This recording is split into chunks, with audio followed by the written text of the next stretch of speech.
नाज़रीन अस्सलाम वालेकुम। जेड न्यूज़ के खबरनामे में आपका इस्तकबाल है। मैं सलमान खान। तफसीली खबरों से पहले सुर्खियों पर नज़र डालते हैं। प्रियंका गांधी का वज़ीर आला योगी आदित्यनाथ के नाम खत, शहरियों को राहत फराहम करने के लिए मुतअद्दिद अहम तजावीज़ की पेश। तेलंगाना में 10वीं जमात के निशानात कल होंगे जारी। तेलंगाना में लॉकडाउन में सख्ती से अमल आवारी, डीजीपी की हिदायत पर पुलिस हुई चौकस। वाईएस शर्मिला की सीएम केसीआर से अपील, कहा कोरोना का इलाज आरोग्यश्री में करें शामिल। बॉलीवुड स्टार सलमान खान कोविड मरीजों के लिए मुफ्त ऑक्सीजन कॉन्संट्रेटर फराहम करने के लिए जारी किया हेल्पलाइन नंबर। सुबह 10 बजे के बाद गाड़ियां जब्त कर ली जाए, तेलंगाना के डीजीपी की पुलिस के आला अफसरान को हिदायत। अब पेश है खबरों की तफसील। रियासती हुकूमत 21 मई यानी कल जुमा को 10वीं जमात के तलबा के नताइज जारी करने का ऐलान किया है। नताइज से मुतालिक अमल मुकम्मल हो चुका है। एक बार फिर इसका मुआयना किया जा रहा है। वाज़ेह है कि अगर 21 मई को मुमकिन ना हो तो 22 मई को नताइज जारी किए जा सकते हैं। हुकूमत ने इस बार कोरोना की वजह से 10वीं जमात के इम्तहानात मनसूख कर दिए हैं। इसके साथ ही हुकूमत ने ऐलान किया है कि रियासत में 10वीं क्लास के 5,21,000 से ज़ायद तलबा पास हो रहे हैं। तश्कीलाती तशख़ीस FA1 में तलबा के नंबरों को मद्देनज़र रखा जाएगा। महकमे तालीम जिसने FA1 इम्तहानात में शामिल होने वाले 5,21,000 तलबा की निशानदही की है। तलबा को हर मजमून में हासिल करदा नंबर की बुनियाद पर दर्जाबंदी और ग्रेड पॉइंट्स दिए जाएंगे और तमाम मज़ामिन के लिए ग्रेड पॉइंट्स औसत GPA को हतमी शक्ल देने का ऐलान किया जाएगा। इसके साथ मालूम हुआ है कि इस बार 2 लाख से ज़ायद तलबा ने 10 GPE हासिल किया।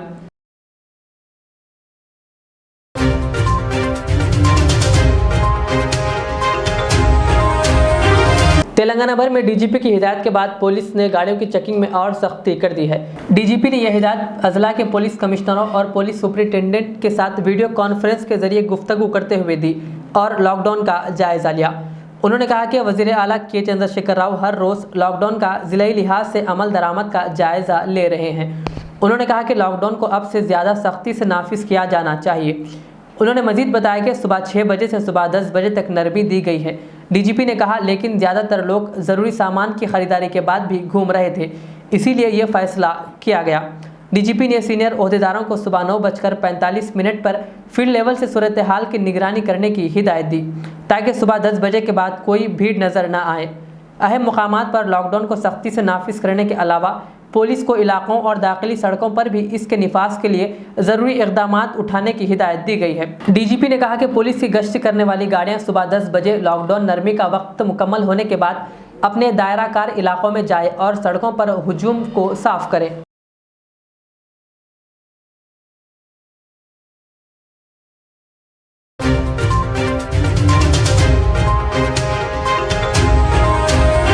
बॉलीवुड के दबंग स्टार सलमान खान ज़रूरतमंद कोरोना मरीजों को मुफ्त ऑक्सीजन कॉन्संट्रेटर्स देने जा रहे हैं। कोरोना वबा ने मुल्क भर में खौफ मचा रखा है। इस मुश्किल वक्त में बॉलीवुड और टेलीविज़न के फनकार लोगों की मदद के लिए आगे आ रहे हैं। सलमान खान भी वबाई बहरान के वक्त लोगों की मदद के लिए आगे आए हैं। सलमान ने 500 ऑक्सीजन कंसंट्रेटर्स ऑर्डर किए हैं। ये जानकारी सलमान ने ज़ीशान सिद्दीकी की शेयर की गई तस्वीर को इंस्टाग्राम अकाउंट पर दोबारा पोस्ट करते हुए दी है। सलमान खान ने तस्वीर शेयर करते हुए लिखा कि ये ऑक्सीजन कंसंट्रेटर्स मुफ्त दिए जाएंगे और कहा इन्हें इस्तेमाल करके वापस ज़रूर कर दिया जाए। इसी के साथ ही सलमान ने एक हेल्पलाइन नंबर भी जारी किया है 8451869785। इस पर रब्त पैदा कर सकते हैं।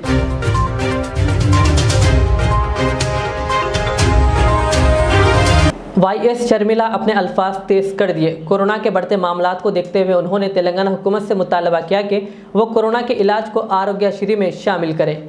उन्होंने आयुष्मान भारत स्कीम की शराइत की वजाहत करते हुए एक वीडियो पैगाम जारी किया। उन्होंने हुकूमत पर जोर दिया कि वो रियासत में आरोग्यश्री में कोरोना को शामिल करने के लिए इक़दामात करें।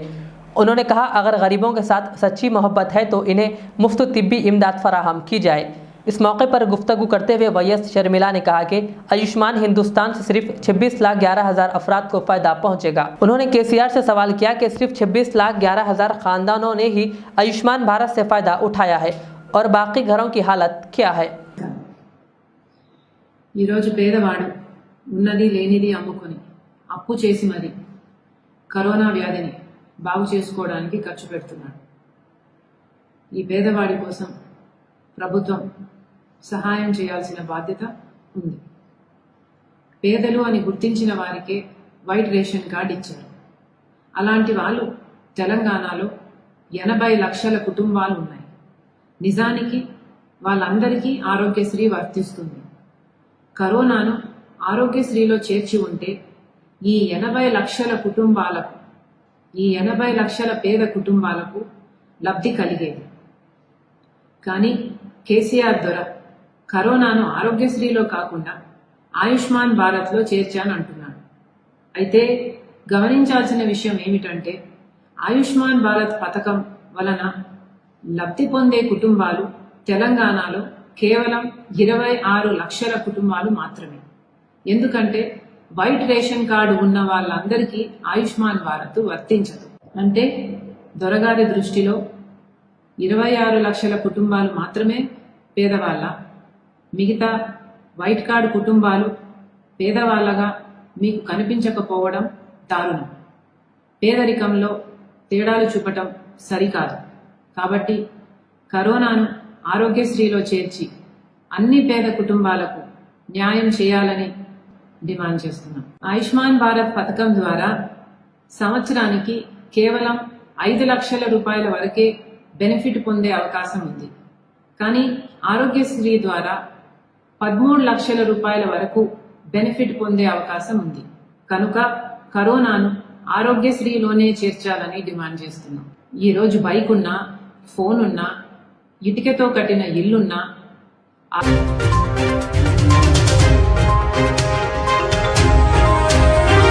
चंद्रानगुटा पुलिस स्टेशन हुदूद के इलाके हाशिमाबाद में एक कय्यूम नामी शख्स ने एम.ए. नईम पर चाकू से हमला करके जख्मी कर दिया।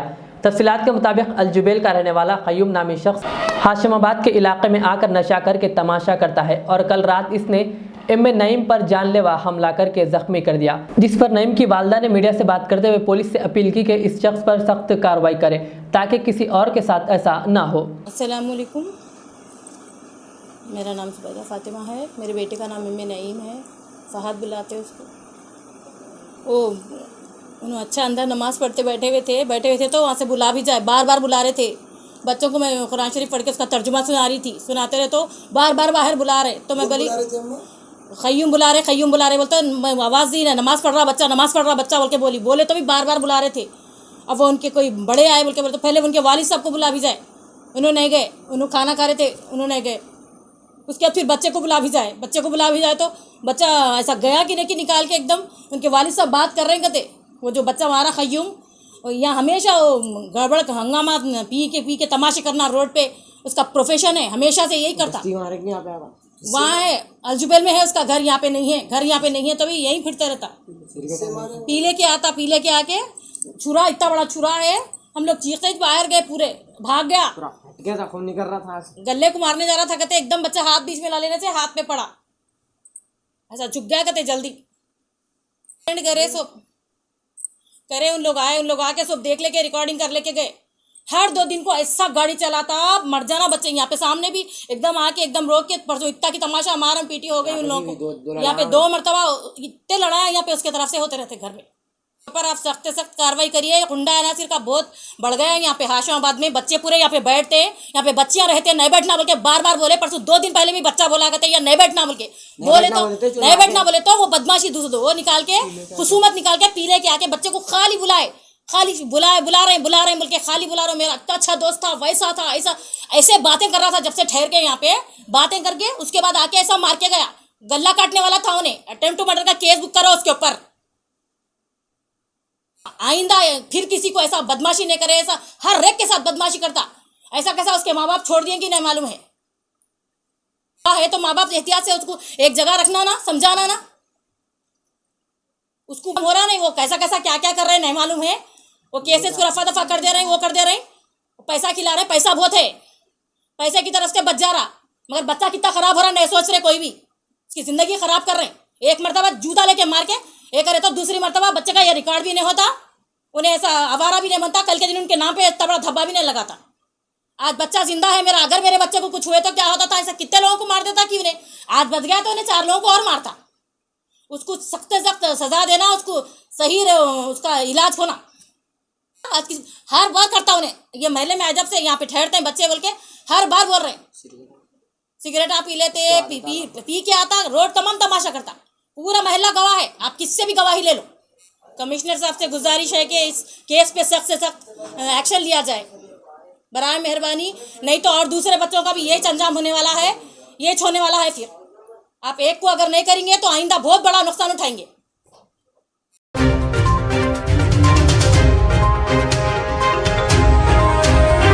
हल्के बहादुरपुरा के असद बाबा नगर में वाटर लाइन के प्रॉब्लम से आवाम को दुश्वारियों का सामना था, जिस पर आज मजलिसी किशनबाग कॉरपोरेटर हुसैनी पाशा ने वाटर वर्क्स के अहदेदारों के हमरा मुआयना करते हुए आज इस काम को शुरू करवाया। आज असद बाबा नगर में सीवर का और वाटर लाइन का प्रॉब्लम था। मेरे साथ यही रोहित साहब और वर्किंग इंस्पेक्टर मुनीर साहब और अंजय रेड्डी साहब वाटर वर्क्स के डिपार्टमेंट के ऑफिसर मौजूद थे और इब्तिदाई सदर मुतमद्दीन साहब थे।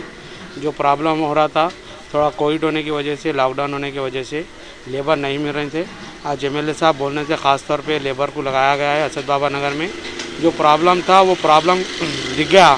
इंशाल्लाह ताला आज एक दिन में शॉर्ट आउट होकर काम ख़त्म होगा। मैं यही साहब का और हमारे अंजय रेड्डी साहब का ऑफिसर का शुक्रिया अदा करता हूँ, क्योंकि वो सुबह से फील्ड पे रहकर मेरे साथ ठहर कर काम कर रहे हैं। यहाँ के इब्तिदाई सदर का और यहाँ की पब्लिक का भी शुक्रिया अदा करता हूँ, क्योंकि कुछ दिन से ये प्रॉब्लम सता रहा था। लेबर नए रहने की वजह से थोड़ा लेट हुआ है। इंशाल्लाह ताला आज ख़त्म हो जाएगा ये काम।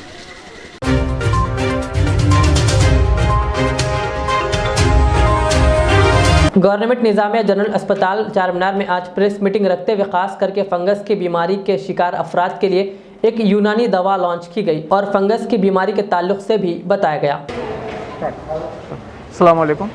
सबसे पहली बात जो है, कोविड के बारे में तो तकरीबन लोग जानते हैं कि ये कोविड क्यों आता है, क्या है, क्योंकि इसके बारे में डिस्कस करने की ज़रूरत नहीं है अपने को। लेकिन गुज़िश्ता साल जब कोविड आया था, इसका ट्रीटमेंट अब तक किसको भी नहीं, अभी तक भी किसी को भी नहीं मालूम है। लेकिन डिफरेंट जो है बहुत से मुख्तलिफ जो है प्रोटोकॉल्स प्रिपेयर हुए। उसमें जो है बहुत से WHO वाले एक्सेप्ट करे, बहुत से जो है बहुत सा ट्रीटमेंट भी हुए, बहुत से लोगों को जो है फ़ायदा हुआ। तो डिफरेंट प्रोटोकॉल्स आते गए और आखिरी में क्या हुआ बोले तो सबसे ज़्यादा जो कॉर्टिकोस्टेरॉइड्स बोलते हैं हम, जो है डेक्सामेथासोन है, स्टेरॉइड्स है, कौन सा भी, ये क्या है बोले तो एक दवा है जिसमें जो है क्या है बोले तो दो क़ुव्वतें हैं। एक बॉडी को पूरा ख़राब कर देता, एक बॉडी को सबसे अच्छा कर देता। अब क्या रहता है, क्योंकि बॉडी को अच्छा भी करता, जिंदा भी कर देता आदमी को, तो वो जो है ज़्यादा इस्तेमाल करने लग गए। स्टेरॉइड्स बोलते हैं उसको। और ये खासकर जो है डायबिटिक पेशेंट्स में स्टेरॉइड जब आप देंगे तो शुगर लेवल भी बढ़ जाता। तो इसमें क्या हो रहा है बोले तो ये स्टेरॉइड देने की वजह से ज़्यादा प्रोलॉन्ग यूज़ जो है स्टेरॉइड देने की वजह से क्या हो रहा है, बॉडी की इम्यूनिटी यानी जो है हम उसको जो है क़ुव्वत मदाफ़ियत बोलते हैं, क़ुव्वत मनाअत बोलते हैं, वो इम्यूनिटी कम हो जाती है। वो इम्यूनिटी कम होने की वजह से जो भी बैक्टीरिया है मामूली, जिसको हम फंगस बोलते हैं, ये फंगस ज़्यादा अटैक कर देता। ये फंगस ज़्यादा अटैक करने की वजह से ब्लैक फंगस बोल के आता है। अभी मैं आपको बताया ना, ये फंगस क्योंकि इसको ब्लैक फंगस इसलिए बोलते हैं क्योंकि ये जो है आपको मैं बता रहा हूँ,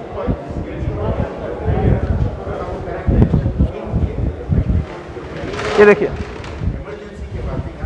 ये जो है नाक के ऊपर और जिस्म के ऊपर ऐसे जो है ब्लैक ये आ जाता, ये ब्लैक फंगस को, इसीलिए इसको ब्लैक, हालांकि जो है ब्लैक फंगस ब्लैक नहीं रहता, लेकिन जिस्म और यह चेहरा जो है ब्लैक हो जाता। ये एक टाइप ऑफ फंगस है।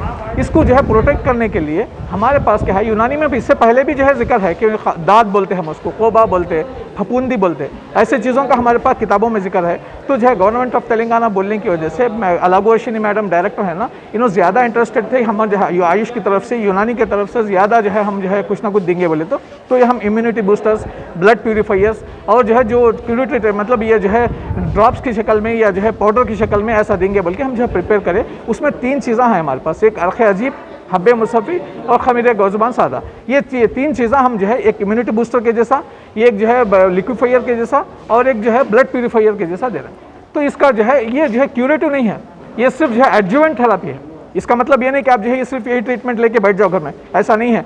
रेफरल हॉस्पिटल तो जो है कोटी ENT हॉस्पिटल ही है, हम वहाँ पे भी जाके पेशेंट्स को देंगे। अगर कोई कोविड का पेशेंट यहाँ पे भी आके लिया तो हम उसको भी देंगे, क्योंकि ये जिसको नहीं आया उसको भी प्रोफिलैक्टिकली नहीं आएगा ये लेने से।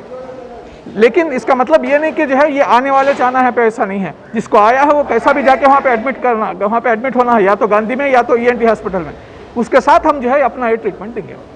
तो ये कहाँ अवेलेबल है? ये अभी तो जो है हमारे हॉस्पिटल में है, लेकिन हम चाह रहे हैं कि जो है गांधी हॉस्पिटल में और जो है ENT हॉस्पिटल में पहुँचाएंगे। अभी जो है हमको पूरे ऑर्डर्स नहीं है, आने के बाद जो हम जो है वहाँ पे जाके पेशेंट्स को देंगे। अगर कोई पेशेंट यहाँ आके लेना चाह रहा हो तो उसका क्या? हाँ जो है हम जो है इंशाल्लाह जो है देना शुरू करेंगे।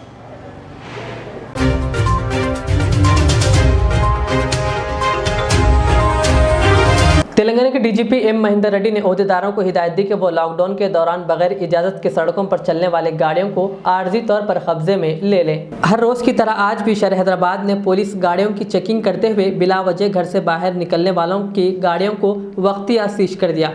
मुस्लिम कायदीन पुलिस से अपील और नुमाइंदगी करने के बाद उम्मीद जाहिर की जा रही थी कि पुलिस गाड़ियों की चेकिंग और चालानात में कमी करेगी, लेकिन डीजीपी ने तमाम पुलिस अफसरान को लॉकडाउन में मज़ीद सख्ती बरतने की हिदायत दी और बिला वजह घर से बाहर निकलने वालों की गाड़ियों को सीज करने का हुक्म दिया। ये मंजर है एर्राकुंटा, मेहदीपट्टनम और शहर के दीगर इलाकों का।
कांग्रेस की जनरल सेक्रेटरी व उत्तर प्रदेश इंचार्ज प्रियंका गांधी ने आज वजीर आला योगी आदित्यनाथ को एक खत लिखकर कोरोना वायरस के बहरान में शहरियों को राहत फराहम करने के लिए मुतअद्दिद अहम तजावीज़ पेश की है। जुमेरात को योगी आदित्यनाथ को लिखे गए खत में प्रियंका गांधी ने कहा कि आवाम को इनकी सूरत हाल पर छोड़ने के बजाय आवाम के दर्द को समझना चाहिए और इनके मफाद में इक़दाम करने चाहिए। उन्होंने कहा कि हुकूमत को गरीब तबके के मसाइल पर तवज्जो देनी चाहिए। उन्होंने कहा कि लोग परेशान हैं और अपने प्यारों के इलाज के लिए क़र्ज़ ले रहे हैं, लिहाजा प्राइवेट अस्पतालों में कम से कम कीमत पर इलाज की सहूलियत दस्तयाब हो और साथ ही मुतासरीन को मुआवजा दिया जाए।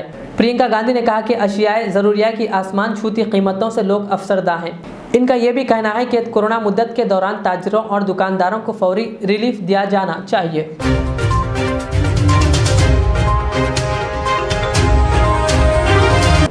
टीआरएस के सीनियर अक़लियती रहनुमा एम.के. बदरुद्दीन ने इस कोविड-19 बहरान के दौरान लॉकडाउन के औक़ात ने तेलंगाना पुलिस की तारीफ़ की और Begumpet, Secunderabad, Ravindra Bharati, assembly, city college व दीगर चेक पोस्टों पर फलों और तवन्नाई के मशरूबात तकसीम किए। उन्होंने कहा कि तेलंगाना पुलिस आवाम की दोस्त पुलिस है और वो वबाई बीमारी से हमें बचाने के लिए आवाम की खिदमत कर रही है। और इनकी मेहनत की तारीफ़ करना हमारा फ़र्ज़ है। उन्होंने मज़ीद कहा कि वबाई मर्ज़ से वाबस्ता हर किस्म के फ्रंट लाइन जवाबदहिंदगान जो अपनी सेहत और जान को ख़तरे में डालकर हमारी हिफाजत कर रहे हैं, उन्होंने डॉक्टर्स और पुलिस की सताइश की। उन्होंने रियासत में अमन व अमान बरकरार रखने के लिए तेलंगाना के वज़ीर दाखिला मोहम्मद महमूद अली का शुक्रिया अदा किया। उन्होंने रियासत में तिब्बी ज़रूरियात और हंगामी सूरत हाल पर मुस्तकिल नज़र रखने और इस वबाई सूरत हाल से निमटने के लिए पूरी कोशिश करने पर वज़ीर आला KCR और KTR का शुक्रिया अदा किया। बादशाह उन्होंने कहा कि तेलंगाना हुकूमत बेहतरीन हुकूमत है।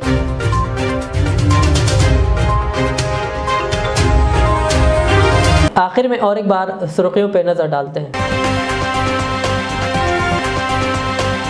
प्रियंका गांधी का वज़ीर आला योगी आदित्यनाथ के नाम खत, शहरियों को राहत फराहम करने के लिए मुतअद्दिद अहम तजावीज़ की पेश। तेलंगाना में 10वीं जमात के निशानात कल होंगे जारी। तेलंगाना में लॉकडाउन में सख्ती से अमल आवारी, DGP की हिदायत पर पुलिस हुई चौकस। YS शर्मिला की CM KCR से अपील, कहा कोरोना का इलाज आरोग्यश्री में करें शामिल। बॉलीवुड स्टार सलमान खान कोविड मरीजों के लिए मुफ्त ऑक्सीजन कॉन्सनट्रेटर फराहम करने के लिए जारी किया हेल्पलाइन नंबर। सुबह 10 बजे के बाद गाड़ियां जब्त कर ली जाए, तेलंगाना के DGP की पुलिस के आला अफसरान को हिदायत। ये थी आज की दिन भर की हमारी खबरें। मुझे इजाज़त दीजिए। हमारे Z चैनल को YouTube पर सब्सक्राइब, Facebook पर लाइक शेयर ज़रूर करें। अल्लाह हाफिज़।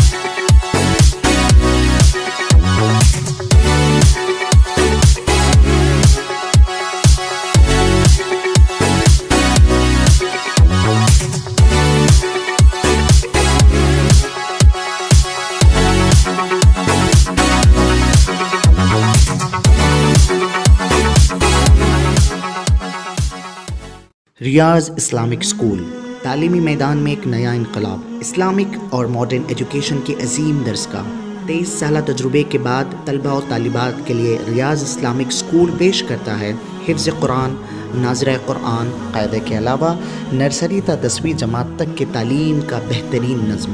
बच्चों के लिए हॉस्टल की सहूलत, मुस्तहिक़ तलबा के लिए खुसूसी रियायत, तलबा और तालिबात के लिए अलहदा क्लासेस के माकूल नज़्म, खुसूसी computer classes, hardware and software training, बच्चों में तहरीरी और तकरीरी सलाहियतों को उजागर करने के लिए हफ्तावारी प्रोग्राम, काबिल और मुशफ़िक़ असातिज़ा इकराम की निगरानी में बेहतरीन तालीम नज़्म। सुबह 8 बजे तक शाम 4:30 बजे दाखिले जारी हैं, उजलत कीजिए। Riyaz Islamic school, opposite lane, new SR petrol pump, Vattepally, Hyderabad. Al Riyaz tours and travels Najd Riyaz health care clinic, Mustafa Nagar, Falaknuma, Hyderabad. Air ticketing international और domestic, visa endorsement, immigration, passport दाखिल करने में ताउन, विजिट वीजा और उम्रा वीजा के लिए हमसे रब्त करें। वेस्टर्न यूनियन और मनीग्राम के साथ साथ दीगर सहूलियात भी मौजूद। Proprietor Mohammad Riyaz Ahmed, Al Riyaz tours and travels. खिदमत का मौका दें, आपका इत्मीनान हमारी कामयाबी। मैं के हूँ। सन 1995 में मुझे एक अजीम मकसद के लिए कायम किया गया है। मुझसे कई हजार अमीर और गरीब खानदान जुड़े हुए हैं, जिन्होंने अपने ख्वाबों के महलों से मुझे सजाया। मैं अपने चाहने वालों को तरक्की याफ्ता शानदार इलाकों में आबाद करने के लिए मशहूर हूँ। अब आपकी खिदमत में तेहरान गाह के दामन में काफी वसी व अरीज खूबसूरत कॉलोनीज लाया हूँ।